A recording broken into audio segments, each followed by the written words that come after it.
I decided after this last election that I would not be voting for Democrats anymore, not at the federal level. I'm still registered as a Democrat in New York because they make it impossible to participate in elections if you're not. And that's a long story, but it's because New York is really corrupt and they've got a long history of machine politics. And so if you want to vote in a Democratic primary, even at the local level, you have to be registered as a Democrat. So yes, I am, because I'm still voting for Democrats, mostly Democratic Socialists at the local level. But yeah, when it comes to the federal level, after this last election, I already reluctantly voted for Biden just because I wanted Trump out so bad. But I remember even thinking then, like, I'm not going to keep allowing them to gaslight us and manipulate me into continuing to do the lesser of two evil routine. Despite the fact that they fucking hate the left, like, they really make it clear that they fucking hate the left. They hate progressive. They despise so many of their own voters. So why should I keep voting for them? They don't want my vote. They hate me.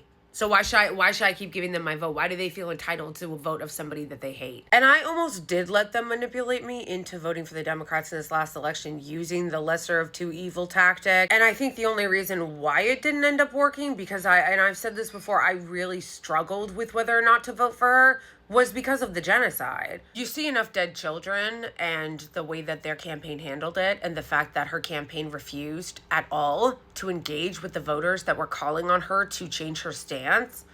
I mean, that was the last fucking straw for me. And after this happened, I'm like, I'm not fucking with them anymore. And this is after we did everything they said for us to do. They said, call your representatives, tell them how you feel, protest, all the things within the democratic process that we could do to show them, hey, if you want our vote, this is what you have to do to get it. And they refused. In fact, when there were people that would donate to them and put their comments about how they wanted them to do something about Gaza, they would take them off their mailing list. They deleted and filtered out comments about the genocide on the official Kamala HQ TikTok page. And reporting, in fact, has since come out that showed that internally they knew that they were losing.